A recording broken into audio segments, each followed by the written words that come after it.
Bienvenue à tous dans ce nouveau débrief sur Médian TV Afrique. Nous avons le plaisir de recevoir aujourd'hui El Hadj Alioune Diouf, spécialiste en économie internationale et droit de la concurrence. C'est un plaisir de vous recevoir, comme toujours. Oui, le plaisir est partagé, Madame Thiam. Voilà, avec lui, nous sommes avec le professeur Babacar Samb, enseignant-chercheur à l'Université Cheikh Anta Diop de Dakar et spécialiste du monde arabe. C'est également un plaisir de vous recevoir dans le débrief. Merci, Madame Thiam. Bonjour. Voilà, et c'est pour parler dans la première partie de notre émission de Dakar et Nouakchott qui raffermissent leurs liens avec la visite lundi dernier du président sénégalais Macky Sall en Mauritanie.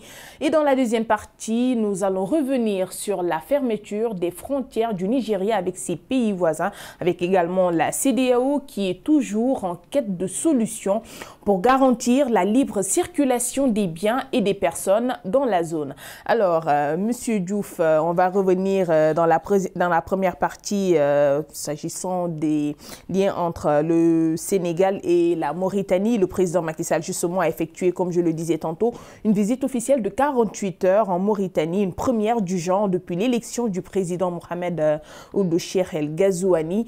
Que pensez-vous des relations qu'entretiennent les deux pays? D'excellentes relations, parce que les deux pays sont des pays frères. L'histoire du Sénégal est traversée par justement cette proximité avec la Mauritanie. Le président sénégalais ne fait que confirmer la diplomatie stratégique du Sénégal qui consiste ces dernières décennies à faire un peu plus attention avec ses voisins. Et même cela se ressent du point de vue économique. Aujourd'hui, nos échanges avec les pays limitrophes, avec les pays de l'Ouest africain, sont beaucoup plus importants que les échanges que nous faisons avec le reste du monde ou avec l'Europe en tout cas. Nous sommes à presque 49% d'échanges avec justement l'Afrique non voisin et on est à 30% maximum avec l'Europe par exemple qui était notre principal client. Donc je pense que cela veut dire que le Sénégal a compris que le marché pertinent du Sénégal et sa sécurité aussi dépendent en fait de ses voisins. Je pense que avoir un voisinage économique dynamique est indispensable pour tout pays qui veut se développer. Il est certain que si nous continuons à raffermir nos relations avec la Mauritanie, avec le Mali, avec la Gambie, la Guinée-Bissau, etc., la Guinée-Conakry, nous allons nous trouver dans une ambiance même effervescente favorable au développement de l'économie. Je voulais signaler qu'avec la Mauritanie, quand même, c'est assez particulier. Je pense que le professeur connaît mieux cette question que moi, mais j'ai comme l'impression que d'abord beaucoup de peuples de la Sénégambie, en fait, ont fait des séjours très importants en Mauritanie, particulièrement, par exemple, nous les Sérères. Et je pense aussi d'autres. Je pense aussi que les familles religieuses sénégalaises ont fait des séjours importants en Mauritanie et plusieurs d'entre eux ont été formés donc en Mauritanie. Je pense que la Mauritanie est notre pays frère et nous avons tout intérêt à avoir des relations spéciales et particulièrement attentionné envers la Mauritanie. Justement, par rapport à ces relations spéciales, nous allons y revenir, mais j'aimerais bien, je rappelle par ailleurs que professeur Samb, vous êtes ancien ambassadeur du Sénégal en Égypte et vous connaissez très bien le monde arabe. Justement, que pensez-vous des relations entre les deux pays, le Sénégal et la Mauritanie? Oui, je pense que, comme l'a dit M. Diouf, comme les deux pays sont liés par l'histoire, la géographie, le voisinage et surtout des relations spirituelles dont il a parlé tout à l'heure. Je crois que c'est des relations fraternelles. La presse sénégalaise a parlé de mariage de raison ou mariage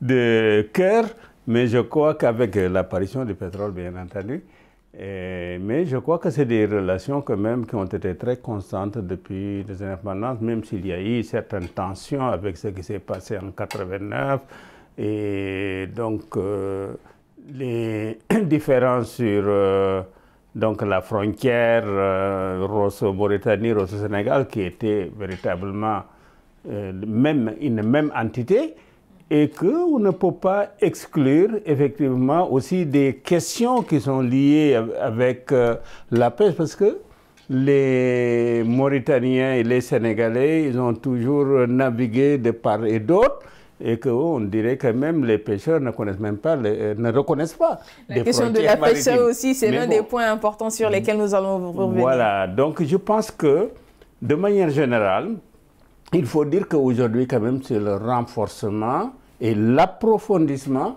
des relations entre le Sénégal et la Mauritanie. Je crois que le président Macky Sall et le président Mohamed Ould Cheikh El Ghazouani, les deux ont pris véritablement, ont eu la volonté de relancer de nouvelles relations entre le Sénégal et la Mauritanie par rapport aux perspectives qui s'annoncent devant.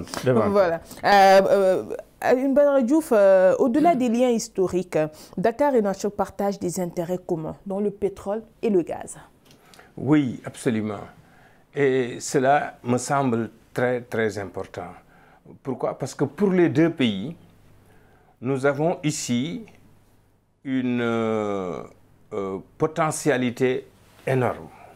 Une potentialité qui peut permettre à ces deux pays de fournir l'ensemble de l'Ouest africain, mais aussi en même temps de fournir une bonne partie de l'Europe. C'est-à-dire, les deux pays font face à une demande extrêmement importante dans le monde et dans le voisinage.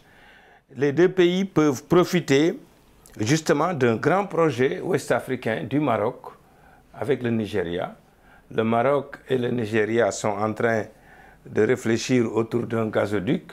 Le projet est bien ficelé d'ailleurs. Et donc cela pourrait, je pense, profiter essentiellement, en tout cas dans l'Ouest africain, potentiellement au Sénégal et à la Mauritanie. Mais le fait que les deux pays s'entendent plutôt que de se faire une concurrence peut permettre aux deux pays de maximiser leurs profits et d'avoir une meilleure intelligence de la façon d'utiliser et de sécuriser justement la transformation de ces produits-là. Parce qu'il s'agit bien d'immenses réserves qu'il faut transformer. Il faut éviter de devoir exporter en l'état sans aucune transformation ces ressources-là. Et donc, il y a entre les deux pays une grande opportunité de s'industrialiser pour pouvoir non seulement développer les deux pays, parce que le gaz, essentiellement comme le pétrole, sont des sources d'énergie indispensables à toute industrialisation. Et je pense que cela fait un peu défaut dans nos pays d'avoir une énergie pas chère, bon marché. Cela me semble essentiel pour entamer tout processus d'industrialisation. Donc, en tout cas, personnellement, je pense que le Sénégal a bien fait, le Mauritanie a bien fait d'essayer d'exploiter ces ressources en commun. C'est ce que les pays développés ont fait, hein. Je pense que c'est ce que l'Europe a fait avec la communauté européenne du charbon et de l'acier en 1952. Avant même d'aller à l'intégration en 1957, ces pays ont mis en commun l'exploitation de l'énergie qui était à leur disposition, le charbon comme l'acier. Unis, ils sont plus forts.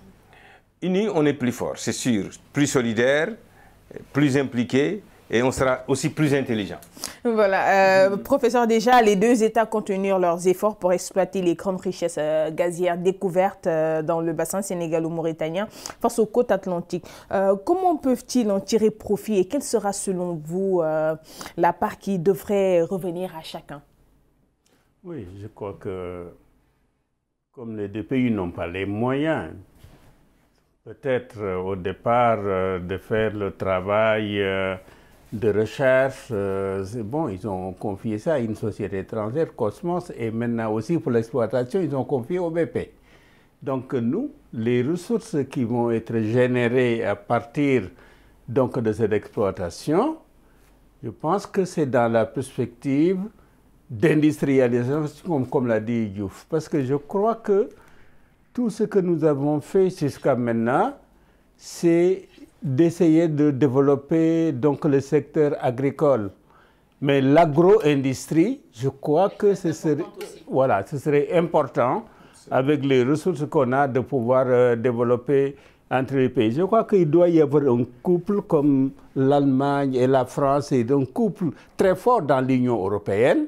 Mais je crois que le Sénégal, la Guinée et donc la Mauritanie et le Mali aussi doivent former vraiment une unité par rapport à l'Ouest africaine, donc pour faire vraiment face. Et que jusqu'ici, ce qui nous manque le plus, c'est les moyens. Les moyens, bon, on sait bien que le pétrole, le gaz, c'est des sources énergétiques vraiment stratégiques. Et je crois que ce qu'il appelle la gestion des gaz de grande tortue, donc c'est un site qui, je ne sais pas à combien de barils, millions de barils c'est estimé, mais je crois qu'il peut couvrir vraiment les besoins énergétiques. Et qu'en plus qu'il y a l'OMVS qui est là donc, entre les pays pour les retours hydrauliques. Donc je pense que cela pourrait changer véritablement notre vision de développement. Nous sommes presque des pays de services que des pays de producteurs. Et que la production, l'industrialisation me semblent les clés donc, de tout développement, ce qui a été vraiment dans beaucoup de pays d'Afrique. Nous sommes à l'ère de l'industrialisation. Voilà.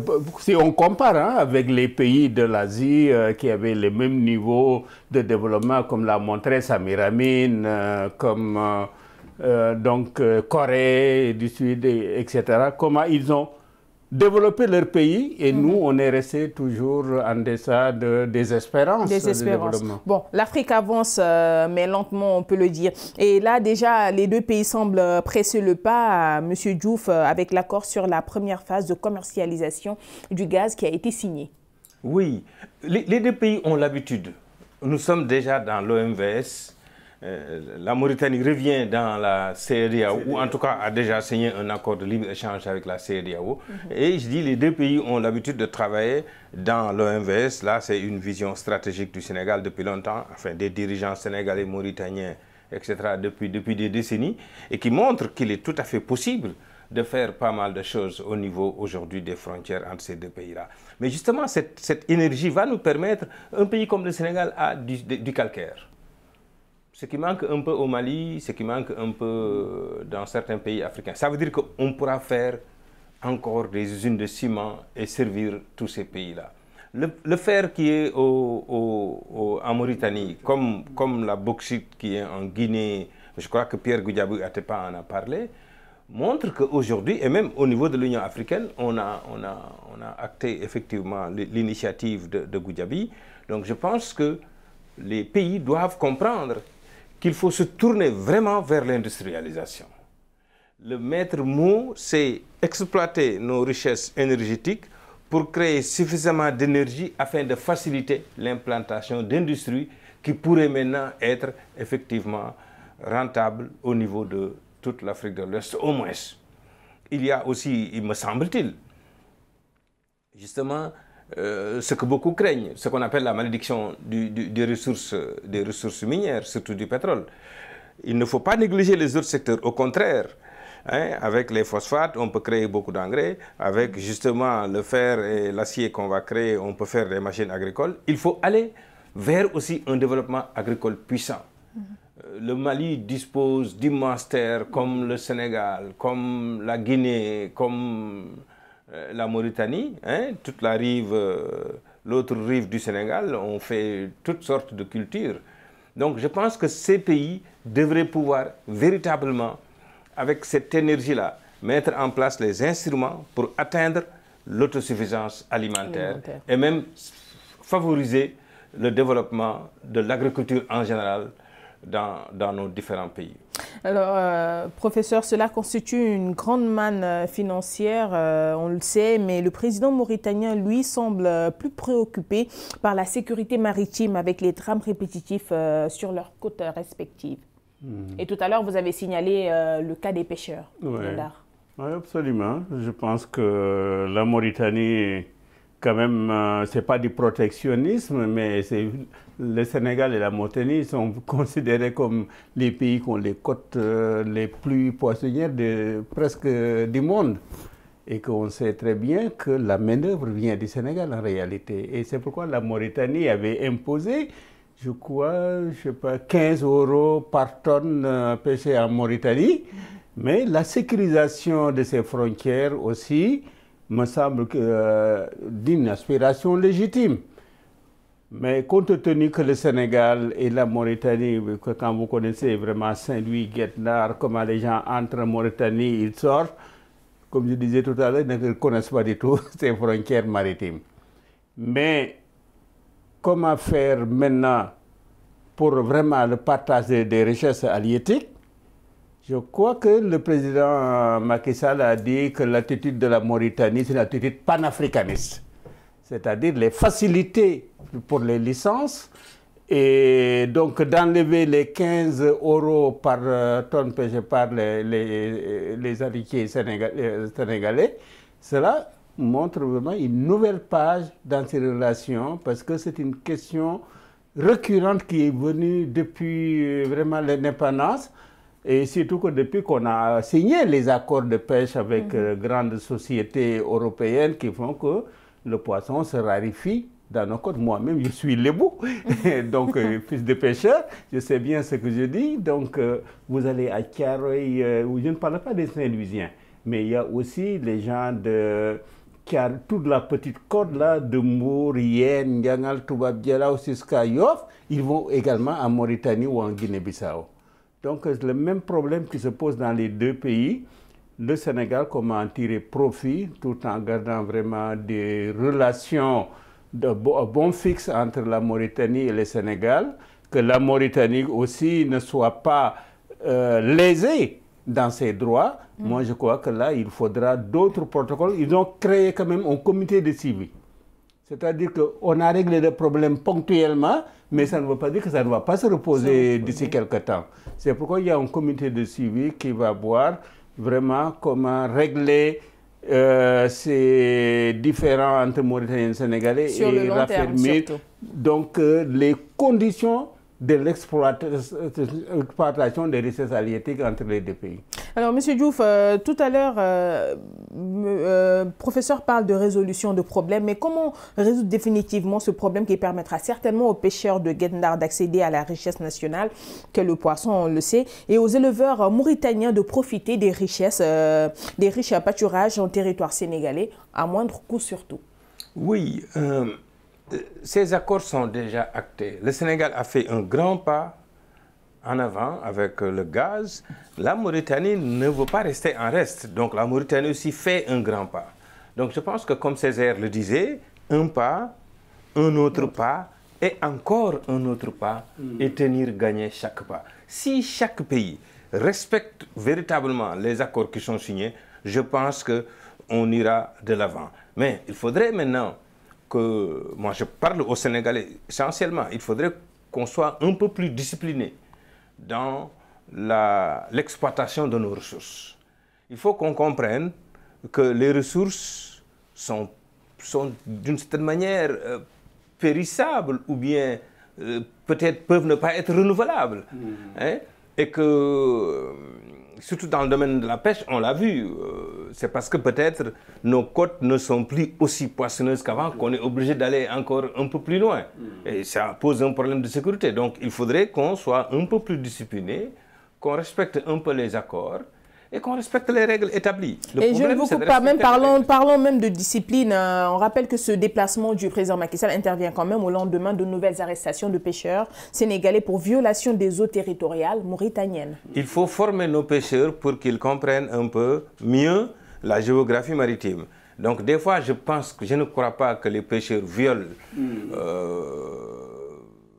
sans faire attention les lois mauritaniennes. Parce qu'ils ont déjà été sensibilisés sur la question. Des fois, c'est sans connaissance de cause. Donc je pense qu'il faut accentuer une très bonne formation et puis améliorer aussi l'outil de production. Il faut qu'il soit muni des appareils qu'il faut pour comprendre un peu comment bouger en mer, comment naviguer en mer pour éviter justement des situations qui fâchent. Bon, les règles sont faites pour être respectées, il faut qu'on le comprenne. Il faut qu'on respecte les règles. À partir du moment où on fait un effort pour respecter les règles, je pense qu'il n'y aura pas de problème. Mais au Sénégal, il y a des Ghanéens qui sont là et qui font la pêche. Vous n'avez jamais entendu parler de ce problème. Ils sont établis à Kafountine. Ils font de la transformation à ce niveau-là. Ils pêchent et ils transforment sur place. Ils font des produits, du poisson fumé qu'ils exportent chez eux. L'exploitation du sel aussi, si vous allez aujourd'hui dans les zones de fatigue comme de Kaolack, vous verrez d'autres étrangers, même des Camerounais qui sont là et qui exploitent, mais sans problème avec les communautés. Il faut respecter les communautés et respecter les règles dans les pays en vigueur. À partir de ce moment, je pense qu'il y aura un problème. Comme il l'a dit tout à l'heure, nous sommes des panafricains à partir de ce moment et nous sommes dans le cadre de la CEDEAO, la libre circulation des personnes, des biens, le droit d'établissement. Parce que les pêcheurs peuvent s'établir aussi en Mauritanie et pêcher. Mais à partir de ce moment, il faut obéir aux règles de la Mauritanie, payer peut-être les impôts, etc., les taxes et consorts. Donc, nous sommes dans la zone UEMOA, nous sommes dans la zone CEDEAO avec la Mauritanie. Cela nous donne un marché un peu plus ouvert, mais avec des règles qu'il faut respecter. Voilà, déjà rappeler que les deux pays ont signé 6 accords conjoints au total en matière d'agriculture, de pêche, d'énergie, de télécommunications, de sécurité et de fiscalité. Et si nous en restons aux problèmes sécuritaires, la persistance des activités terroristes dans la sous-région a aussi été évoquée lors de cette visite. Dites-nous, professeur, vous qui êtes ancien ambassadeur, qu'est-ce que Dakar et Nouakchott peuvent apporter à la résolution de ce problème?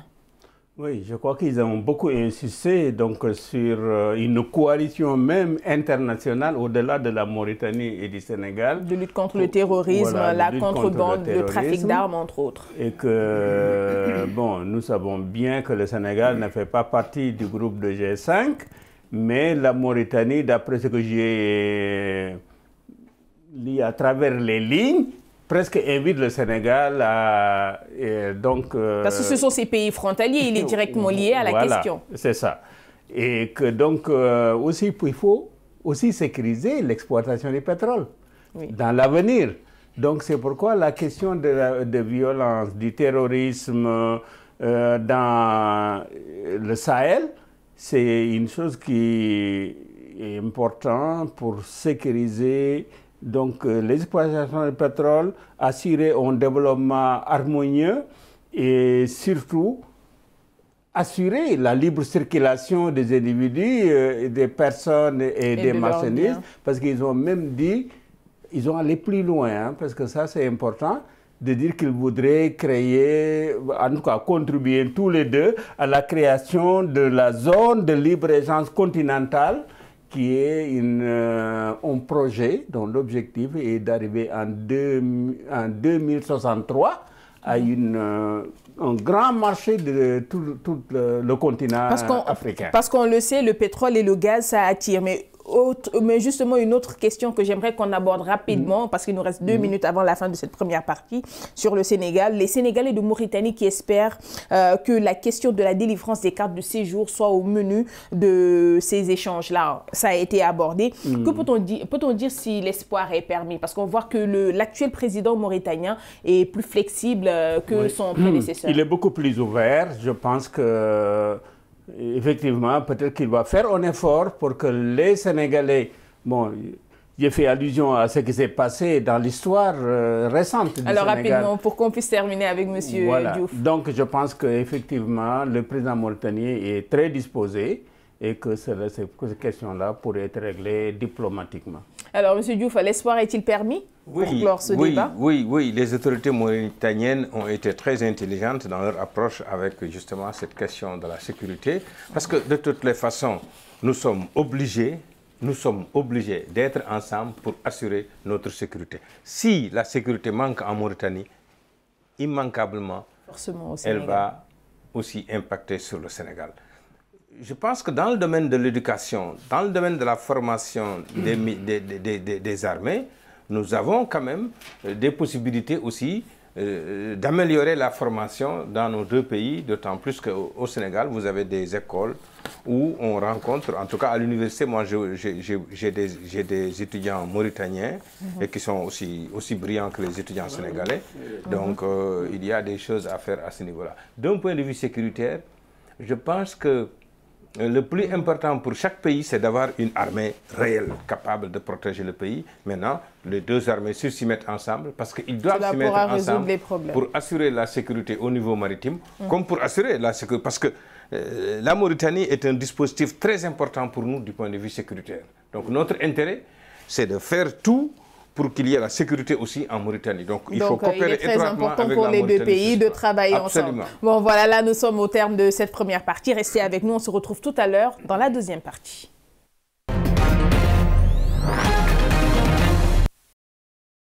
Voilà, nous sommes maintenant dans la seconde partie du débrief. Si vous nous rejoignez à l'instant, comme je vous le disais tantôt, la CEDEAO est toujours préoccupée par la fermeture des frontières terrestres du Nigeria à ses pays voisins, à savoir le Niger et le Bénin. Alors, professeur, comment analysez-vous cette situation?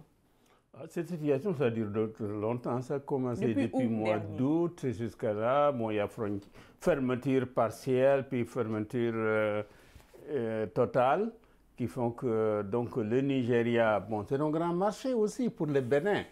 Je crois qu'on a dit c'est un géant, première économie de l'Afrique, 190 presque 200 millions d'habitants. Donc c'est un grand marché. Et comment faire maintenant par rapport à ces petits pays, un petit pays comme le Bénin, et un grand pays comme le Niger, mais aussi qui est désertique? Je crois que là, le Nigeria et Nigeria, Bénin, Niger, pourquoi la fermeture des frontières? Peut-être qu'il y a eu des tentatives de réconciliation pour enrayer ce qu'il appelle la contrebande. C'est-à-dire que ce n'est pas les échanges officiels entre les deux pays, mais que les échanges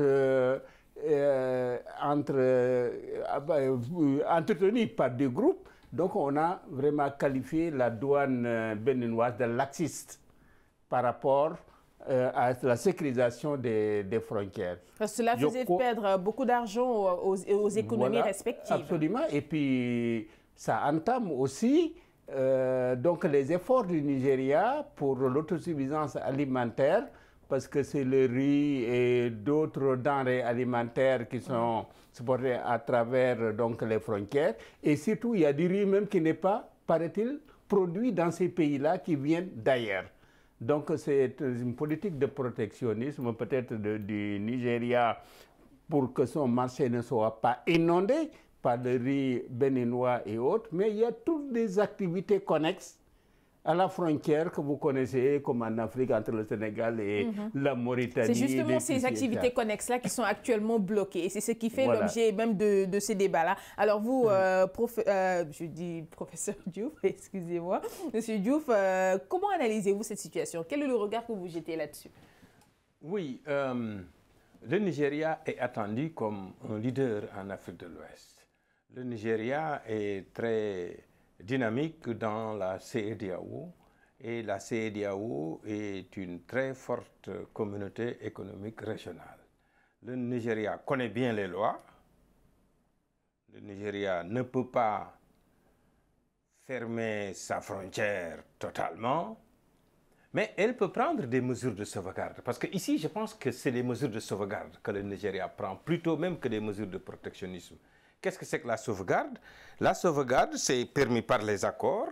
Quand une importation massive d'un produit, peut-être d'un produit importé ou même d'un produit localement fabriqué, mais là, il s'agit de produits importés en dehors de ces pays africains-là, comme le riz, c'est importé d'Asie. Et ce riz, quand il entre frauduleusement au Nigeria, il est beaucoup moins cher que le riz local. Et donc, le riz local connaît des méventes. Et donc, le Nigeria dit, je ferme ma frontière terrestre du côté du Bénin. Il y a deux possibilités. Hein. Vous pouvez passer par le port de Lagos aussi. Mais beaucoup de gens ne veulent pas passer par le port de Lagos parce que peut-être ici, il n'y a pas possibilité de frauder. Hein. C'est assez systématiquement contrôlés. Donc, le Nigeria proteste contre ça. Et si vous êtes confronté à justement des problèmes comme ça, une importation massive d'un produit qui met en cause votre production locale, vous pouvez prendre des mesures de sauvegarde. Qu'est-ce qu'une mesure de sauvegarde? Soit on vous permet de mettre un droit additionnel, ou bien soit vous prenez les restrictions quantitatives. La seule manière pour faire les restrictions quantitatives, c'est de dire j'interdis l'importation, donc je ferme la frontière. Mais le Nigeria est tenu quand même par les accords de la CEDEAO, mais aussi par les accords de l'Organisation mondiale du commerce.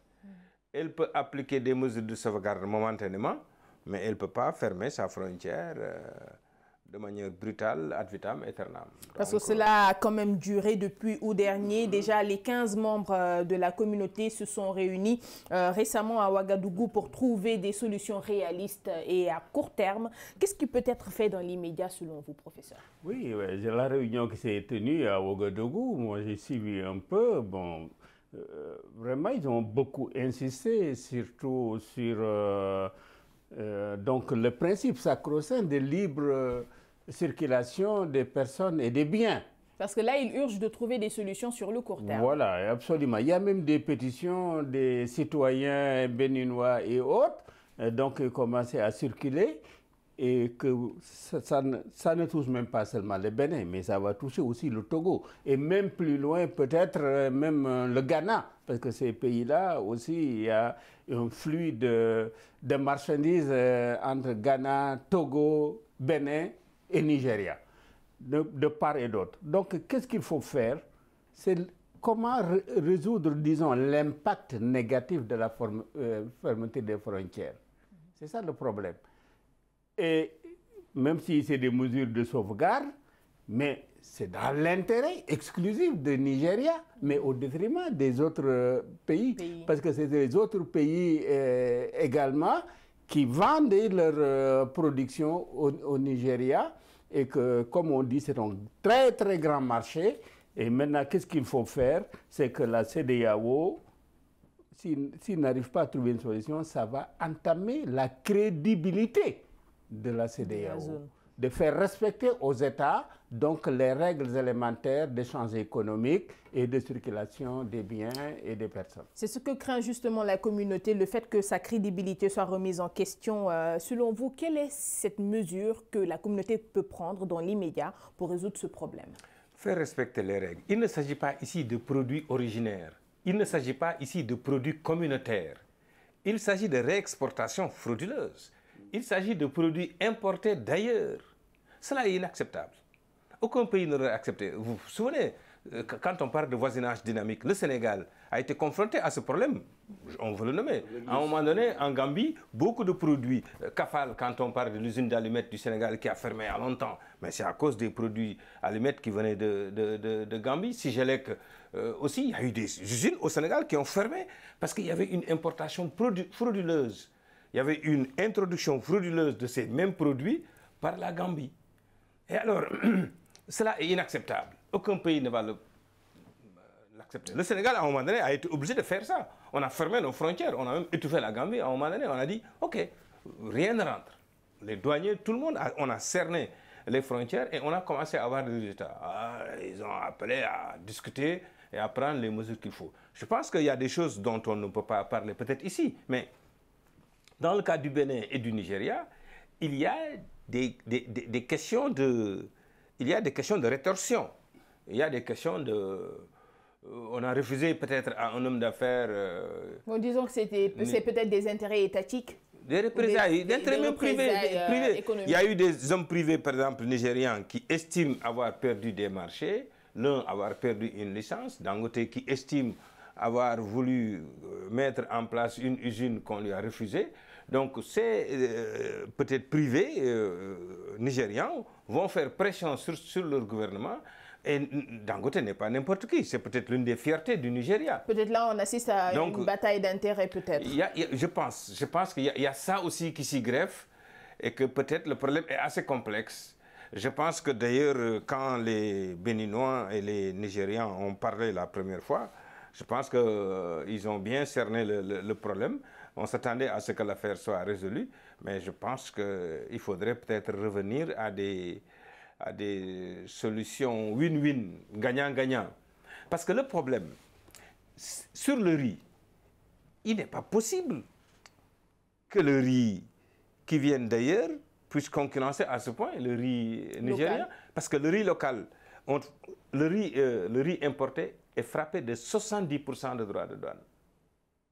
Le Nigeria utilise toutes les possibilités qu'il a au niveau de la CEDEAO pour taxer ce riz. Parce que c'est un produit importé, non transformé, revendu sans aucune transformation. Donc le minimum c'est 35%, plus maintenant d'autres droits pour ce qu'on appelle les politiques de défense commerciale. Alors, les autres ne veulent pas passer par le port pour dédouaner le produit à 70%, donc ils passent frauduleusement. Donc c'est un riz qui ne paye pas de droits de douane et donc qui rentre sur le marché nigérian et qui est de bonne qualité, parce que quand c'est du riz thaïlandais ou du riz...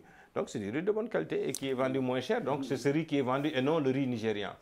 Et ça pose quand même des problèmes. Évidemment, il y a des dégâts collatéraux. Par exemple, les producteurs de produits horticoles béninois, c'est cela, moi, qui souffre le plus. Eux, ils n'ont rien à voir avec l'affaire, mais la fermeture de la frontière les empêche, par exemple, de vendre leurs tomates, de vendre leurs produits alcool. Alors que c'est des produits, eux, du cru. C'est des produits originaires. C'est des produits qu'on ne peut pas empêcher de rentrer. Parce que ça, c'est vraiment des produits, la loi, les textes, le traité de la CEDEAO dit, ces produits, c'est comme le bétail. Ces produits ne peuvent pas payer de droits de douane. En tout cas, plusieurs secteurs sont impactés. Et là, cette fermeture unilatérale des frontières ne va-t-elle pas à l'encontre, professeur, de tous les traités commerciaux de libre circulation signés par le Nigeria dans le cadre de la CEDEAO? Oui, absolument. Je crois que ce qu'il y a, c'est qu'il y a donc les lois de commerce international d'abord, comme le dit M. Diouf tout à l'heure, et l'enchérissement même, je voulais ajouter, de la vie qui commence au Bénin et Niger, parce qu'il y a des produits aussi qui sont importés du Nigeria, qui passaient par la frontière qui n'arrivent plus. Donc il y a l'enrichissement du coût de la vie pour certains produits. Alors, donc, comme le Nigeria doit respecter ses engagements par rapport à la CEDEAO, doit respecter aussi ses engagements par rapport au commerce international, mais comment faire pour endiguer donc cette contrebande? Et en même temps, le Nigeria, je le souligne en passant, a une zone verte qu'il vient de créer de je ne sais pas combien de milliers d'hectares, où il y a une zone verte où ils vont produire du riz et tous les produits pour assurer vraiment l'autosuffisance alimentaire. Et que donc cette contrebande est à l'encontre effectivement du développement de ce secteur. Mais comme on le fait, hein, on a vu les États-Unis par rapport à la Chine, ce qu'il impose à la Chine pour certains produits. On a vu l'Union européenne aussi par rapport à d'autres productions qui viennent de la Chine. Je crois que, est-ce que, peut-être vous connaissez mieux que moi que ça, dans les dispositions de commerce international et des règles, comment un pays peut arriver à sauvegarder ses intérêts par rapport à d'autres produits qui viennent de l'extérieur qui pourraient occasionner vraiment des pertes énormes. Parce que nous, au Sénégal, par exemple, il y a beaucoup de produits qui viennent ici, ils ne sont pas produits qui passent par les pays de la CEDEAO. Ça vient de Dubaï, ça vient de la Turquie, etc. Mais ça entre et paye les frais de la douane. Donc l'État s'enrichit. Mais quand l'État ne peut pas s'enrichir comme il a expliqué, mais que le produit entre et que ça va baisser ou ça va créer mes ventes de produits intérieurs, je crois que ça pose problème et que le Nigeria, on ne peut pas dire qu'il est dans le tort absolu. Alors vous voulez ajouter quelque chose? Cette question, faisons attention. Je suis entièrement d'accord avec ce que vous avez dit. Prenez le Sénégal. Le poulet importé, si on le laissait entrer au Sénégal, il n'y aurait pas une usine, il n'y aurait pas Sedima, il n'y aurait pas d'agriculteurs au Sénégal. Parce que le poulet importé revient à 420 francs le kilo. Personne n'est capable de faire ici du poulet à moins de 1500 francs le kilo, ou en tout cas à moins de 1200 francs le kilo. Donc, nous, on a bien étudié les accords, on n'a pas fait une mesure brutale. Nous, on a invoqué des raisons de santé, des raisons de précaution. Avec la grippe aviaire, le Sénégal dit qu'on ne peut pas contrôler la grippe aviaire. À partir de ce moment, nous interdisons l'importation de poulet. Mais ce faisant, depuis 2005, nous protégeons l'industrie sénégalaise. Il n'y a pas d'importation de poulet. Ou bien, en tout cas, c'est par fraude. Mais il n'y en a pas officiellement. On ne vous donne pas une autorisation d'importer le poulet. C'est normal que les pays fassent des choses comme ça. C'est normal que le Nigeria aussi, sur certains secteurs, dit que oui, je ne peux pas laisser les produits qui viennent de l'extérieur, subventionnés, avec des paysans qui sont aidés par leur peuple, venir faire la concurrence à mes paysans ici qui ne sont pas aidés. Mais là, dans ce cas, le Nigeria, il est bien dans son droit, mais elle porte atteinte au fondement de la communauté, selon le général de corps armé nigérien, Salou Digo. Non, c'est sur la base des accords signés, non seulement à l'OMC, mais même au niveau du traité de l'UEMOA qui interdit cela, qui interdit cette pratique de réexportation frauduleuse. Le droit de douane est le seul instrument de protection accepté dans le système commercial international. Un pays, donc, a le droit d'imposer un droit de douane. Maintenant, si un autre veut contourner ce droit de douane, ne le paye pas, il est condamné. Cette réexportation frauduleuse, on évite. Parce que ce n'est pas toute la frontière qui est fermée. Jusqu'à présent, le port de Lagos est ouvert. Ceux qui veulent exporter, il y en a qui exportent au Nigeria, hein, mais ils ne veulent pas passer par le port. Je ne sais pas pour quelle raison, mais je sais qu'ils ne veulent pas passer par le port. Et ça pose un problème pour le pays. Donc mettons-nous à la place du Nigeria. Si ça nous arriverait, on prendrait les mêmes peut-être. Peut-être on serait moins brutal, mais... Mais dites-nous, comment un géant comme le Nigeria peut prendre plutôt de telles mesures sans pour autant impacter la communauté? Elle n'impacte pas la communauté, elle impacte, malheureusement, il y a les effets collatéraux, comme je disais, les producteurs agricoles, c'est-à-dire ceux qui ne font pas de fraude. Les produits communautaires, on ne peut pas les empêcher de rentrer au Nigeria. Le Nigeria ne peut pas. Dans ce cas, il serait poursuivi et dédommagerait ces pays. Les produits communautaires, j'ai dit, il ne peut pas les empêcher de rentrer. Par contre, les produits venant de pays tiers, de pays qui n'appartiennent pas à la CEDEAO, je pense que, même si c'est des pays qui appartiennent, même si c'est des produits qui appartiennent à l'Amérique ou à l'Asie, ces produits doivent payer des droits de douane. Ce qui est tout à fait normal. Et là, cela intervient au moment où on parle de suppression des barrières commerciales sur le continent. Que peuvent être les conséquences de cette décision du Nigeria sur le plan diplomatique? Je pense que sur le plan diplomatique, aujourd'hui, la réunion de Ouagadougou, d'ailleurs, le montre bien que ces pays, le général nigérien que vous avez cité tout à l'heure, l'a dit très clairement. Je veux dire que comment faire véritablement pour trouver une solution, même ouverture partielle entre les frontières entre le Niger et le Bénin. Je crois que ça, c'est la CEDEAO qui doit jouer vraiment un rôle de médiation entre le Nigeria et ces pays. Sur le plan diplomatique, une ouverture partielle pourrait être une solution provisoire de permettre un contrôle strict des frontières. Parce que comme il l'a dit, il y a le riz quand même importé et il y a le riz produit aussi au Bénin. Il y a les deux, d'après ce que j'ai lu.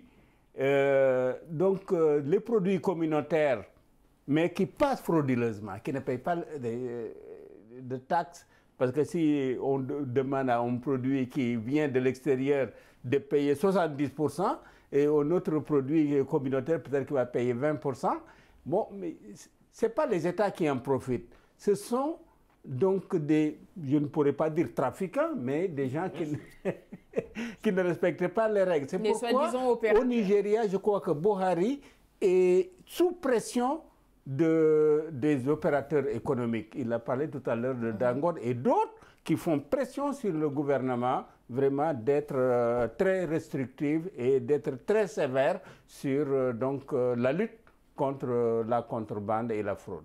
Déjà, on parle beaucoup des opérateurs économiques et voilà, parfois on semble oublier les consommateurs qui eux aussi sont impactés. Et là, tout à l'heure, professeur l'a dit, il a parlé des conséquences sur le plan diplomatique, mais sur le plan financier, que peut-on dire? Oui, mais sur le plan financier, vous savez très bien, c'est parce que le Nigeria perd de l'argent qu'il ferme les frontières, ce n'est pas autre chose. Est-ce que le gouvernement béninois gagne autant? Parce que ce n'est pas un jeu à somme nulle, c'est-à-dire ce n'est pas ce que le Nigeria perd que le Bénin gagne. Parce que l'État béninois n'y gagne pas grand-chose. Peut-être ce sont les hommes d'affaires béninois, les réexportateurs frauduleux qui y gagnent quelque chose. Et peut-être c'est eux-là aussi qui vont appuyer ou bien qui vont parler en dénonçant. Alors que la question de fond, c'est que, je vous le dis, même si c'est des autorités, le général dont vous parlez, les autorités qui en parlent, s'ils ne savent pas de quoi il s'agit, ils vont faire des erreurs. Il faut bien savoir de quoi il s'agit. Est-ce que ce sont des produits originaires ou non?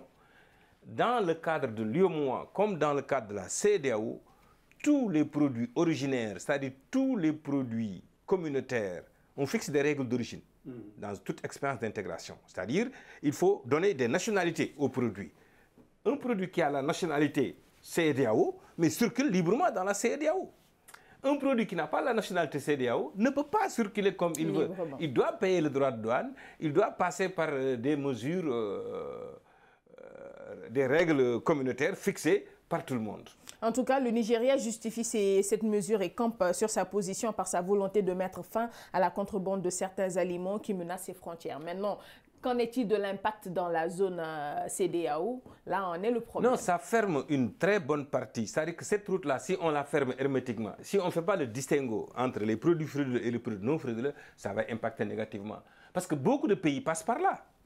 Beaucoup de pays passent par là. Mais il y a aussi la possibilité de passer par le port de Lagos. Mais c'est beaucoup évité. C'est une zone où, oui, parce que, le contrôle est très rigoureux. La première fois, je pense qu'on a eu jusqu'à 500 camions qui étaient en rade. Donc ça veut dire que c'est une zone qui est fréquentée. Mais il faut que les Nigérians aussi aient une bonne administration de la chose. C'est-à-dire que les produits communautaires doivent rentrer. On ne peut pas les empêcher de rentrer à la frontière. Les individus, on ne peut pas les empêcher de traverser la frontière s'ils sont munis de leur carte d'identité. Ça, on ne peut pas. Ils ne peuvent pas. Et je crois qu'ils ne le feront pas. Par contre, les produits frauduleux, les produits qui ne sont pas d'origine communautaire, qui ne sont pas faits au Bénin, qui ne sont pas faits au Niger. Qui sont extra-communautaires. Regardez le Niger avec ses oignons. Le Niger fait plus de 300 000 tonnes d'oignons, je pense. Ou en tout cas 250 000 tonnes au moins. Le Niger a une longue frontière commune avec la Côte d'Ivoire. Mais pourtant, la Côte d'Ivoire importe 80 000 tonnes d'oignons qui viennent de Hollande. Comment pouvez-vous l'expliquer? Je crois que nous faisons face à des questions sérieuses. Il faut qu'on les règle de manière sérieuse. Le Niger ne peut pas faire de l'oignon. Et puis, le Niger fait de l'oignon de bonne qualité. Avec le climat qu'il y a déjà, donc l'oignon n'est pas comme un peu notre oignon avec beaucoup d'eau, comme on le reproche parfois à notre oignon. Hein? Mais regardez, la Côte d'Ivoire importe de Hollande. Le produit, quand il quitte la Hollande jusqu'en Côte d'Ivoire, les coûts sont moins importants que le produit qui quitte le Niger pour venir à Abidjan. Donc il y a le problème des coûts des transactions. Il faut qu'on voit aussi, nous aussi, un peu un certain nombre de problèmes. Il faut qu'on fasse les infrastructures qu'il faut pour que les camions puissent quitter nos pays et aller dans les pays sans aucun problème, dans des itinéraires bien clairs. Comme ça, il n'y aura pas de fraude, il n'y aura pas de contrebande. Parce que ça, c'est des questions quand même qu'il faut régler. On ne va pas condamner le Nigeria qui cherche peut-être à se protéger d'une réexportation frauduleuse de produits qui ne viennent pas de la CEDEAO, de produits qui ne sont pas communautaires, de produits qui ne sont pas originaires de la zone. Ça, pour moi, ce serait condamner le Sénégal si je dis ça. Parce que le Sénégal refuse le poulet qui vient du Brésil et qui peut atterrir ici à 400 francs, empêchant toute forme d'aviculture au Sénégal. Ça, je pense qu'on est fondé sur cette mesure-là. Et je pense qu'il faut le faire aussi dans d'autres domaines. Même le riz sénégalais, vous vous rendez compte que le riz sénégalais ne paye que 10% de droits de douane. Bon. Le riz importé. Ça aussi, c'est un autre problème. Bon, dès la dernière question abordée avec au Nigeria, le riz importé paye 70%. Ce qui est très ils ont à 70 pour promouvoir la production locale. C'est une idée. Bon, ce qui est très bien, hein, promouvoir la production locale, ce que fait tout le monde d'ailleurs, et même le Sénégal qu'on cite en exemple. Alors, professeur, très rapidement, nous sommes à moins de 2 minutes. La communauté a eu à avoir des acquis par rapport aux échanges intercommunautaires. Mais cette décision-là ne fragilise-t-elle pas les acquis déjà? Oui, et surtout l'intégration. Je pense que ça ne fragilise pas, mais quand même c'est un précédent dangereux. Parce que d'autres pays pourraient amener à faire la même chose. Regardez le Sénégal qui a commencé à produire beaucoup de bananes dans la région de Tambacounda et toute la banane qui vient de Guinée. Si, par exemple, la banane de Guinée inonde les bananes de Sénégalais, le Sénégal pourrait prendre des mesures. Parce que je crois que tout cela relève des situations socio-économiques des pays, parce qu'il y a donc les règles de la CEDEAO, il y a les règles du commerce international et de l'UEMOA, mais quand la situation politique, des tensions politiques par exemple dans un pays, ou bien des tensions socio-économiques, peuvent amener un pays à prendre des mesures, soit de protectionnisme ou de sauvegarde, pour véritablement protéger la production nationale. Mais il y a toujours lieu de revoir la politique économique de nos États. Oui. Ça. Oui, mais absolument. Je pense que l'essentiel, c'est de voir qu'on ne peut pas être dans une organisation sans à tirer tous les avantages et de ne pas soumettre à certains inconvénients. Bon, rapidement, vous souhaitez ajouter quelque chose en 30 secondes? Les pays aussi font leurs calculs économiques. Quand la banane quitte la Guinée et vient dans les mêmes conditions de prix que la banane de Tamba, il n'y a aucun problème. Mais le problème, c'est quand la banane de Guinée vient ici et coûte 2 fois moins cher. Ça, on a vu dans le cas de l'huile. Moi, j'étais directeur du commerce intérieur. L'huile de palme qui vient de Côte d'Ivoire coûte bigrement moins cher que l'huile sénégalaise. Ça nous pose des problèmes. Donc, il faut que les États sont obligés d'étudier aussi les prix. Ce qu'on appelle, par exemple, lutter contre le dumping aussi. Ce qui est très important. Parce que les États ne peuvent pas vous envoyer des produits qui coûtent 3 fois moins cher que vos produits. Bon, malheureusement, nous sommes arrivés au terme de cette émission-là. Comme vous le dites, hein, il urge déjà de revoir les tarifs, les prix et également de revoir la politique économique de nos États. C'est aussi quelque chose à revoir pour que nos économies soient quand même stables. Et ainsi se referme ce débrief. Merci en tout cas de l'avoir suivi. Un grand merci à nos invités, Monsieur Alioune Diouf. Je rappelle que vous êtes économiste et un habitué de nos plateaux. Commissaire aux enquêtes économiques. Voilà, commissaire aux enquêtes économiques aussi, c'est à rajouter. Et vous, vous êtes ancien ambassadeur du Sénégal en Égypte. C'est un plaisir. Vous êtes spécialiste également du monde arabe. Merci en tout cas d'avoir répondu à notre invitation. Ainsi se referme ce débrief. Merci de l'avoir suivi. Un grand merci à la partie technique. Rendez-vous la semaine prochaine pour un autre débrief toujours sur Médian TV Afrique.